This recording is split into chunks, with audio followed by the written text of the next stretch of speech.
What's up, guys? Coach Ben here, bigbenchas.com. Today we're doing something a little bit different. This is my first YouTube critique video, so we're actually going to go into some videos that were submitted to me from Instagram.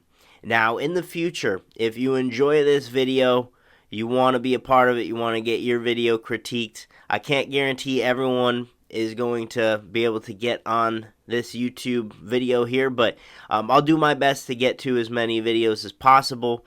I'm going to include my email down below in the description so that you guys are able to submit your videos to me. Alright, so if you're going to email me your video, if it's a big file, just put it in some kind of drive where I can download it. And try to get a full setup of your bench press. So I want to be able to see up close, and I want to be able to see you go through that setup process. That's a very valuable process, and you'll see in a lot of these videos, we're missing that. So I want to make sure that we take a whole look at that. So first up here, you see at the top, we have at Angel Bebe, Julie, in other words. So here's Julie's bench. Thank you for the submission, Julie. Let's take a look here. This is Julie's bench. I'm just going to turn the volume down a bit. Let's take a look. Great job reinforcing that brace beforehand. Solid press, good speed on it. See, she resets, tightens up again. Looks like she's doing a triple here. So pretty smooth benching. I want to take you guys back here to the beginning. So this is where she starts her bench press, and I want to just take note of where that bar is sitting. Okay, so if we take a look here where that bar is sitting, make sure, right, here we go. Where that bar is sitting is just almost over the shoulder tops. Okay, so where she ideally wants that bar to be sitting at the start is going to be directly over the shoulder blades. So she actually wants to bring that bar out a little bit further. So we see if we draw a straight line here, that bar is out more, and that would be directly over her shoulder blades. So we actually want to get that bar out a bit further. Okay, this is a nice side-on angle in which we can really see where that bar is sitting relative to her shoulder blades. She's starting a little bit higher up. Okay, and what happens when you start higher up in the bench press is it creates this big angle as you're coming down to the chest. So you'll actually see as she goes through her reps here, she's traveling down at quite a bit angle, and I want you to take note of her forearm position in the bottom. Alright, so take note, if you can kind of see her elbow, watch on this last one, how that forearm angle, it starts to dump forward a bit. Alright, so you'll actually see the forearm start to create that dump touch positioning.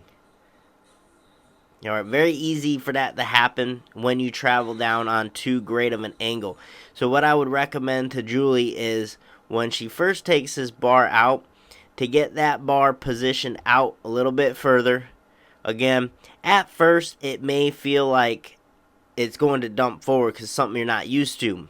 However, just make sure you really tighten up here with your shoulder blades. That's going to be key. Really try to pull your chest up, retract those shoulder blades down hard, and it'll feel more comfortable to get that bar positioned out.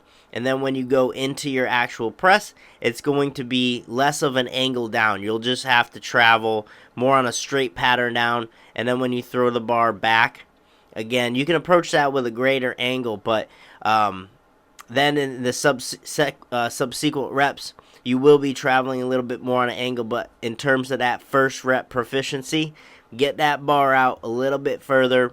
It won't make you have to travel down on such an angle on that initial descent, and what really ultimately matters is that first rep at a meet.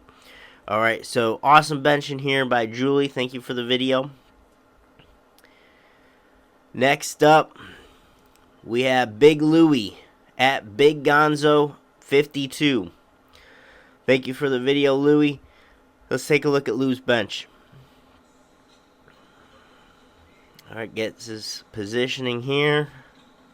Strong press. We got like 455 or something on the bar there. So definitely strong bench. A little bit of a hip pop there. Just gotta make sure that leg drive is pushing back and not contributing to lifting the hips. All right, we want to make sure we're driving through the floor, not into the floor. So let's take a look at what's going on with Louis' bench here, particularly if we take a look at his head position. All right, I want you guys to notice what's happening with his head as he goes through this. See that first rep, he has his head lifted. And then as we go on, so first rep, head lifts a bit. The other reps, his head stays relatively down. And we'll see on this last one too, as he goes through it. All right, there is a bit of a head lift, but for the most part, we see most of the head lifting going on the first rep. And this is actually a pretty common thing. A lot of lifters will lift their head on the first rep and then keep it down for the others. And that's really for the purpose of feeling like they're loading their lats well. When you lift your head, it definitely gives you that impression that you're following the bar with your eyes. You feel like you're getting a good loading with the lats. And it oftentimes leads to feeling that you have more control with the bar coming down. But you want to really work on how you initiate that bar pat down, especially as a longer limb bencher. If you have a long ways to travel, that's a common thing because you don't feel as confident coming down. You don't feel like you're in a specific groove. And lifting that head kind of feels like you're loading the lats, setting yourself in a specific groove. I always say the bench press should feel like you're benching off a Smith machine. It should feel like a very specific groove. You're loaded in your lats. You're just pulling that bar down. So you're going to want to get used to here, Louis, of initiating that leg drive backwards. Okay, so we're going to want, let's see, my drawing tool here. We're going to want to initiate that leg drive backwards. Okay, and you're going to want to really work on planting your traps, planting your neck to the pad, and reaching your chest. So a lot of the benefit is going to come via you really lifting that chest up to start. So getting into that position where all your leg drive is going back to your neck, you planting your neck, keep that chest lifted as hard as possible. Make sure you're retracting these shoulder blades underneath towards your hips. And then own that position and get used to starting the descent of the bar in that position. Be aggressive with starting the bench like a pole.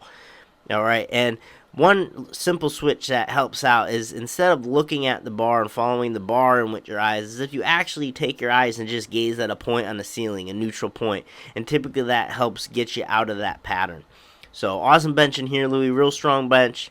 Thank you for submitting your video, bud. All right, let's move on. This is Nash. All right, let's take a look at Nash's bench at Bloat Lord. Now, he is wearing a Bench Daddy bench shirt. Okay, this is more of a banded material. I'm not sure what Bench Daddy shirt this is, but this is a Bench Daddy shirt.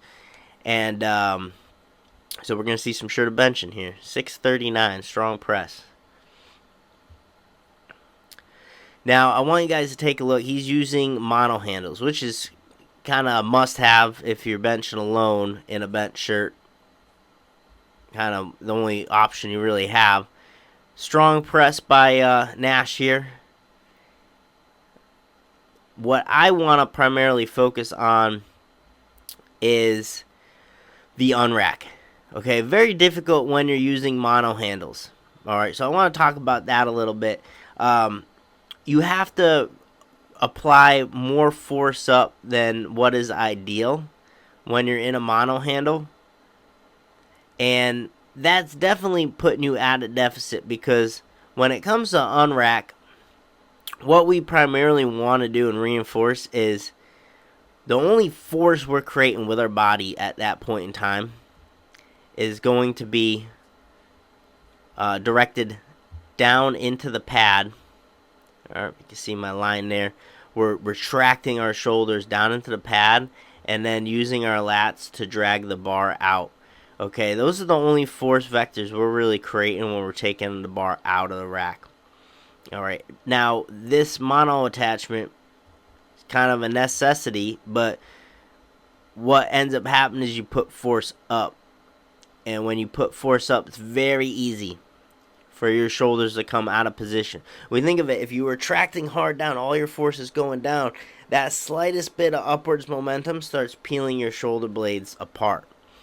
So we want to minimize that as much as possible. I know it's difficult with the mono handles, but what I'd encourage you to do, Nash, is if you can actually, as if you were self-unracking raw, perhaps get your hips involved in lifting your hips just to create some better leverage for you, and really primarily think about taking that bar out with your lats, focusing more on squeezing your lats and dragging that bar more so than lifting. And I know that's probably what you're trying to do, bud.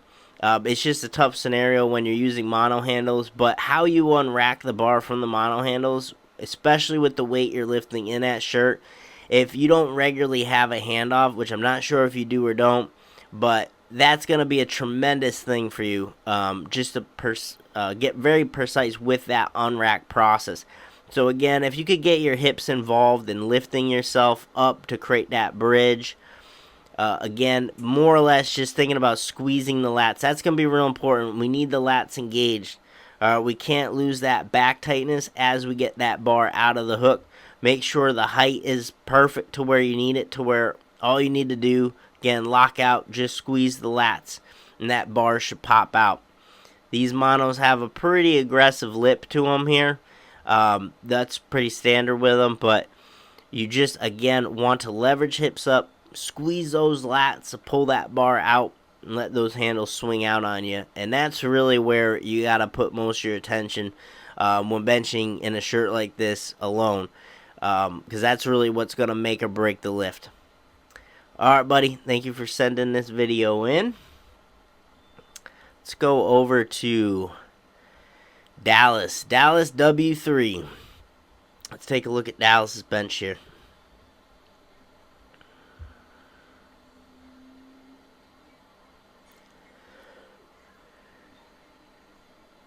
Nice little gym space.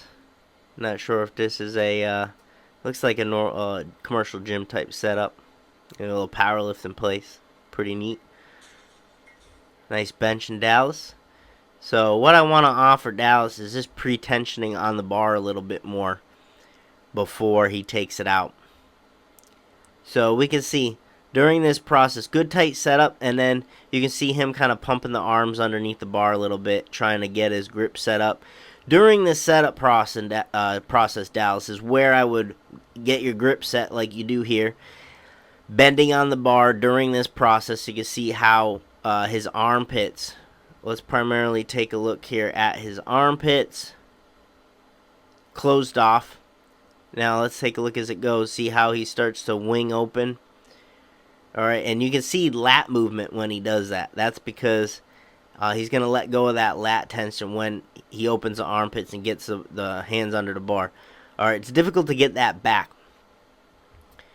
So what I mean by pre-tensioning the bar a bit more, if we go back here, you're good and tight in this position. Don't lose that. Bring the hips down. Stop pumping the arms out. Alright, just get ready to call the hand out. Alright, you can see he's trying to get set again tight. And then as the weight's coming out, that's really when you're starting to get your tension back. But we want to keep more of that tension to the bar in terms of bending it, already setting the lat. So before that handoff comes out, you already want to be dragging the bar out or to the front of the hooks. So all that handoff help is doing is simply lifting the bar enough that it clears the hooks of the rack. Alright, all your force is going forward, is retracting down to the pad and going forward, as we just discussed in the earlier video. Right, so then when you get the handoff, it's just enough to clear the lip. That bar comes out of the rack. But we don't want to be doing too much of the whole opening the armpits, getting the arm set up. So see how a lot of arm movement here. So there's definitely a lot of loose factors before you go into the press. And then the press itself looks great. Alright, solid pressing here. Alright, a little bit of lunging at the bar with the legs. You want to keep a constant leg drive, but really awesome stuff here, Dallas. I would just really work on pre-tensioning the bar a bit more. Pull that bar to the front of the rack and hold that tension. Makes the handoff job a lot easier as well. I'm sure she'll appreciate that. Much easier handoff. Alright. Let's take a look. Last one here. This is Sarah. at Sarah Parkkonen. Alright, we're missing the setup process here. It's kind of a bummer. I want to take a look at Sarah's setup process. Really strong lift here, creating a lot of good tension. And what I wanted to offer Sarah here, alright, we can see she's staying good and tight. This is really clean benching. I'm really impressed. Very good wrist position and bar groove. Everything looks tight. There's no excess moving parts. We can see here though, when she starts her bench, you can see how she does an excellent job reaching chest to bar. Okay, watch as the bench begins. Boom, reaching chest to bar. The timing of it is really where I have the issue. Okay, as that bar starts to traveling down, then she reaches. So you can see the reaching and the bar traveling down happen simultaneously. And you can see just by her beginning the movement and reaching her chest, you can see how the gap closes off. Alright, so look at how well she's doing this. So right now is the current gap. Now watch when she starts her press. You can see how that quickly closes. So the bar starts to go down, she reaches. Boom, she's already closing that gap. She's doing a great job of reaching chest to bar, meeting her body to the bar, not just trying to bring the bar to her body. So again, what I would mention to Sarah here is just start that process a bit sooner. So set your main breath before you take the weight out. Okay, then you don't have to worry about that. And then you can go and flex and brace up to the bar earlier. So before that weight comes down. Alright, make sure you're already reaching to it. That's going to help really with the initial descent of the bar. You're going to feel much more in control. You're going to feel better loading of the lats if you do that sooner. Instead of trying to set that in place as you're traveling with the bar, I would set that in place, then bring the bar down. Make sure that is firm and good. If you're in a meet, right, do that before that. So while you're waiting for the call to start your bench, you're going to feel a lot more control, because when you do a great job of what you're doing here, reaching your chest to the bar, that's going to highly activate your lats here.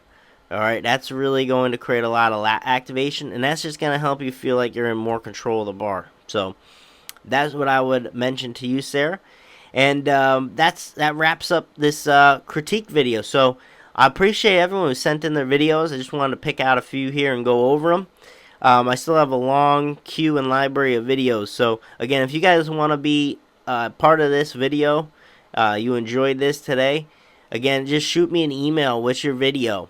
And then let me know it's for video critique, and I will get you on the queue. Can't guarantee I'll get you on the YouTube video, but I will definitely have you in the queue, and I will take a look at things and see if it's something we'll put on the YouTubes and whatnot. So I appreciate everyone checking out the video. Hey, give me a big thumbs up. Let me know if you like this. I'll do more of these, and I'm excited to do more in the future with you guys. So I appreciate everyone who sent in their videos for this, and I will see you guys next time. Oh, well, let me leave you with this. Coach Ben here. Sip of coffee for the working man. Damn good.